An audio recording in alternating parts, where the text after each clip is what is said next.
देखो उस दिन पूरा विपद प्रमेय का विस्तार बता दिया ना, बायनॉमियल का जैसे एक्सटेंशन होता है वो चीजें हो गई थी।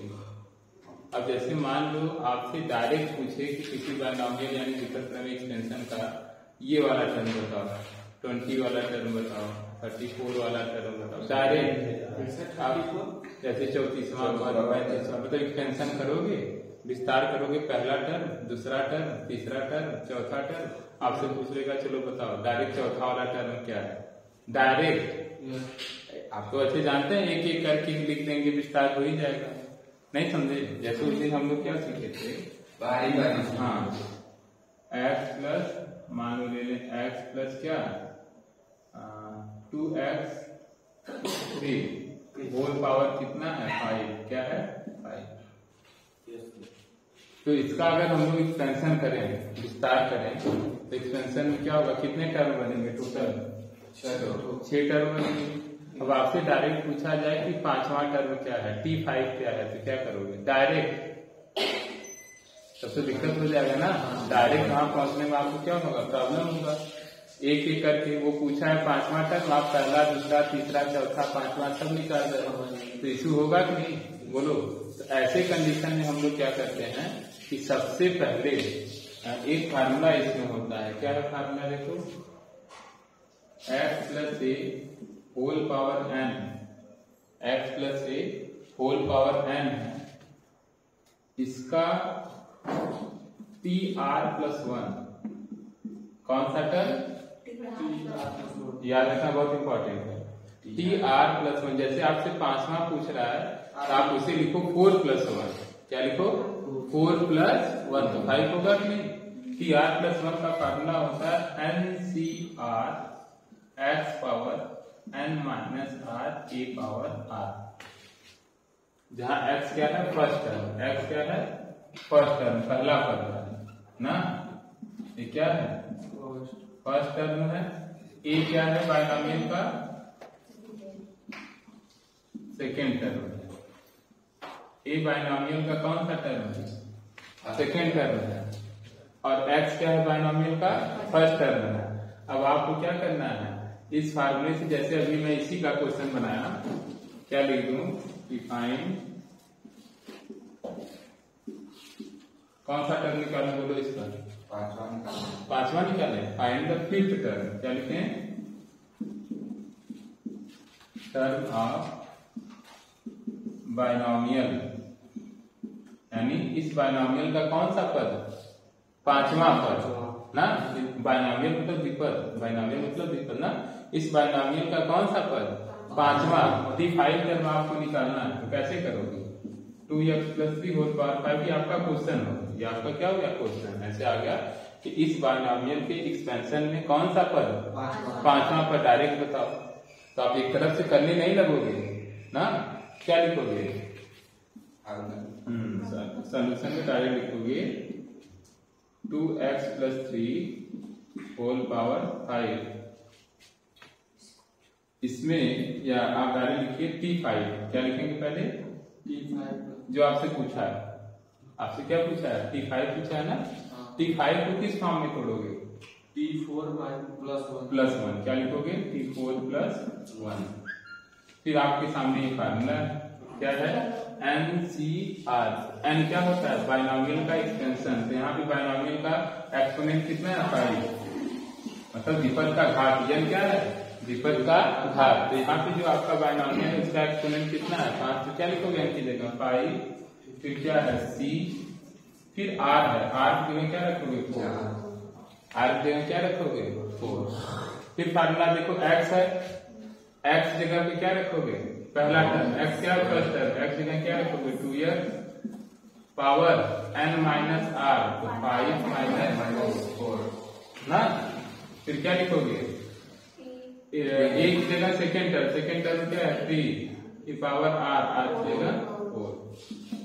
अब इसे सॉल्व करना है, प्लस बीच नहीं प्लस कहाँ है, सब इंटू है, फार्मूले में कहाँ है ना, +3 लिखना चाहो लिख दो, यहाँ पे चिन्ह रखने का कोई मतलब नहीं है, चिन्ह तो रखेंगे ना, चलिए। अच्छा 5 से 4 की वैल्यू 5C4 मतलब 5 में से 4 का ग्रुप बना रहे हो तो एक का अपने आप बनेगा, यानी ये 5C4 क्या हो गया 5C1। ये ट्रिक बहुत इंपॉर्टेंट है ना।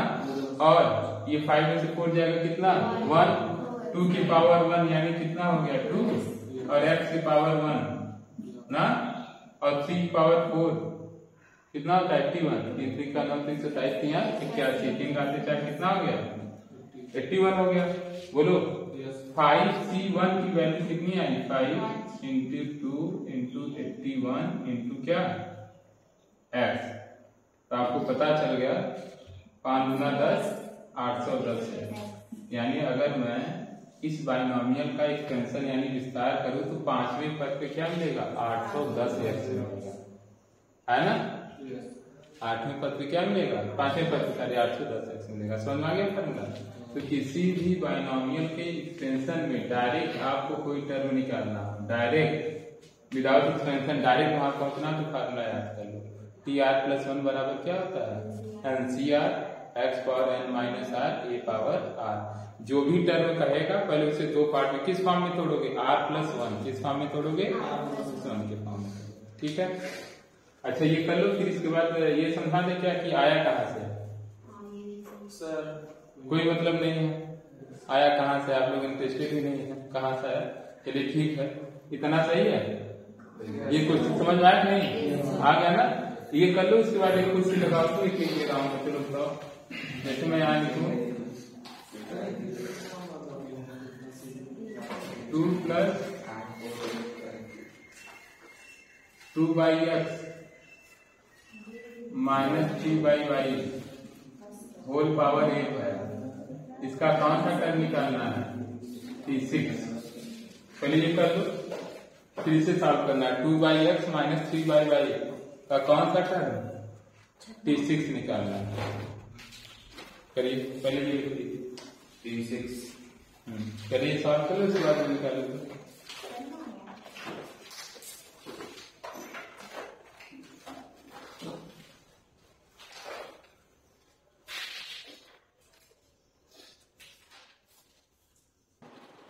मैं खुद से लिखा हूँ इसलिए मुझे भी आंसर नहीं पता है इसका, फिर से कैंसिल करके हम लोग देख लेते हैं। कितना आएगा सर? भाई तो बता रहा हूँ मैं, इसे खुद से लिख दिया ना बस ऐसे ही। आपने मन से लिख दिया था, आंसर कैसे बता रहा हूँ। चलो देख लेते हैं। फार्मूला याद हो गया ना।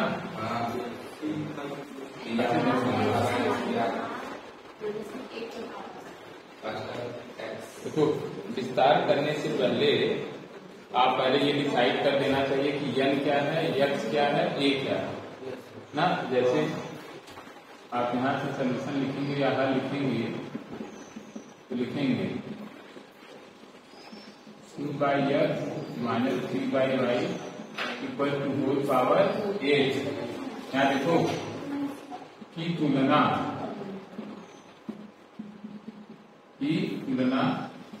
x + a whole power n से करने पर, नहीं समझे। पहले आप तुलना करके क्या करेंगे वैल्यू बताएंगे कि x की वैल्यू क्या है, a की वैल्यू क्या है और n की वैल्यू क्या है ना।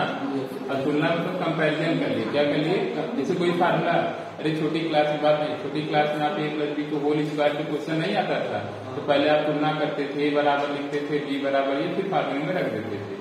ऐसे हमें इसके और इसका फार्मूला तो पता है कि आप हाँ, तो ऐसे पहले लिखोगे कि हम क्या कर रहे हैं, जो क्वेश्चन है उसकी किससे कर रहे हैं कंपैरिजन, फिर x + a whole power n से क्या कर ले रहे हैं कंपैरिजन या तुलना कर ले रहे हैं, ठीक है ना। अब चलो बताओ क्या आएगा, कंपैरिजन करो। जिसका पहला टर्म x है, जिसका पहला टर्म क्या है 2x, क्या लिखोगे x = 2x। नहीं कोई दिक्कत नहीं, आ जाएगा थोड़ा। और एक बेस्ट तरीका है, जैसे क्वेश्चन में खुद ही x y दे दिया और यहाँ पे तो आप x मत लिखना, अपने फार्मूले को चेंज कर लेना, कैपिटल X कर लो। क्या कर लो, दोनों जगह x मैच कर जाएगा ना, समझ रहे नहीं। यानी यहाँ थोड़ा चेंज कर लो, capital X + a whole power n से करने पर। तो x की वैल्यू आ गया, यहाँ देखो प्लस माइनस नहीं लिखना, यहाँ क्या है +6 और यहाँ पे क्या है -3y, यानी a की वैल्यू कितनी रखनी है -3y रखनी है, और n की वैल्यू कितनी है 8 हो गया। अब नाउ यानी अब फार्मूला लिखो, क्या लिखो, टी आर प्लस 1 बराबर क्या है, nCr x power n minus r, यहाँ कैपिटल एक्स कर लो और ए पावर आर। कौन सा टर्म पूछा है, 6, तो T6 को क्या लिखोगे, T आई प्लस 1। अब देखो n की जगह क्या रखोगे, आई, सी आर की जगह क्या रखोगे, 5, x की जगह क्या रखोगे, 2/x whole power n minus a की जगह क्या रखोगे, -3/y, r की जगह क्या रखोगे, 5। बस अब इसी को क्या करना है, सॉल्व करना है। फिर यहाँ देखो 8C5 मतलब 8 का 5 बार करने से बढ़िया कि 8C3 कर लो इसे ना, ये क्या हो जाएगा 8C3 और ये 2 पावर 8 में से 5 जाएगा, कितना हो जाएगा 3, 5 जाएगा, कितना हो गया 3, ये 2 पावर 3 x पावर 3 -3 8 नंबर है ना, माइनस की घाते का विषम हो, 8 हो तो माइनस होता है, यहाँ माइनस लगा दो, ये 3 की पावर 5 और y की पावर 5, समझ आ गया। 8C3 की वैल्यू कितनी होगी, 8C3 की वैल्यू 8 7 6 बाई ना, जितना रहता है उतना बार कर लो,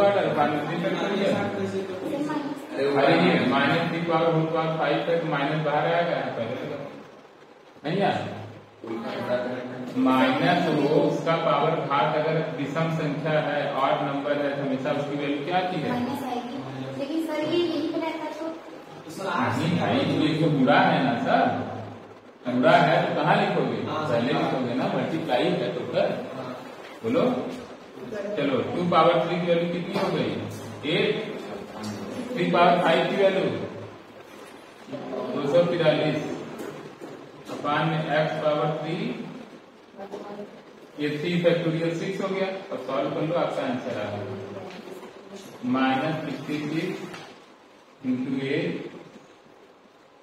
अपान में क्या x3 y पावर, यही आएगा। क्या रहा तुम्हारा ये आंसर, यही तुम्हारा आंसर,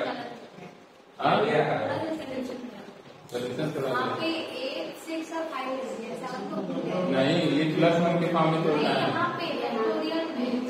अच्छा है, हाँ, क्या 8C5 करी हो,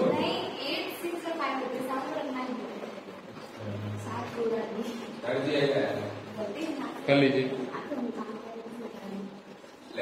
सीआरटी में मेंशन नहीं है, मतलब दिया नहीं है इसकी प्रॉपर्टी। यहाँ देखो आधा से अधिक तो जानते हो, यहाँ देखो x plus A whole power n, यही है। कौन कौन सी ये गुण रखता है, कौन कौन सी इसकी प्रॉपर्टी है,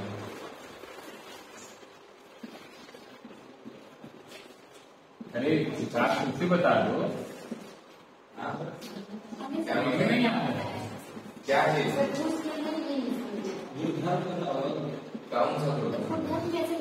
अरे प्रॉपर्टी ऑफ बायनॉमियल एक्सटेंशन मतलब द्विपद प्रमेय के विस्तार के कुछ गुण बताओ। पहला गुण तो यही है कि जितना पावर है उससे एक अधिक क्या होते हैं, टर्म होते हैं, यही गुण है ना इसका।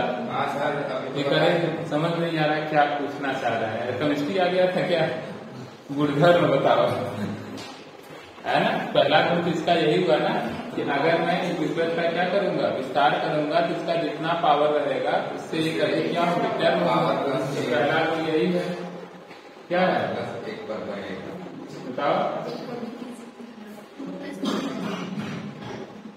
पहला यही है, विस्तार में कुल पद कितने होंगे, n+1 होते हैं। यानी जब भी किसी बायनॉमियल का एक्सपेंशन करोगे, पहली प्रॉपर्टी यही है कि जब भी किसी बायनॉमियल का एक्सपेंशन यानी क्या करोगे, विस्तार करोगे, तो उसका जितना एक्सपोनेंट होगा, जितना घात होगा, जितना पावर होगा, उससे एक अधिक उसमें टर्म हो जाएगी। जानते हो कि नहीं, जानते हो। फिर इसके बाद दूसरी प्रॉपर्टी क्या है जो नहीं जानते हो, दूसरी प्रॉपर्टी नहीं जानते हो। दूसरी प्रॉपर्टी क्या है? प्रारंभ से तथा अंत से समान पदों के गुणांक आपस में बराबर होते हैं। नहीं समझा? देखो अब अंत से आया, देखिए प्रारंभ से ना तथा अंत से समान पदों का गुणांक, समान पदों का गुणांक क्या होता है? बराबर होता है।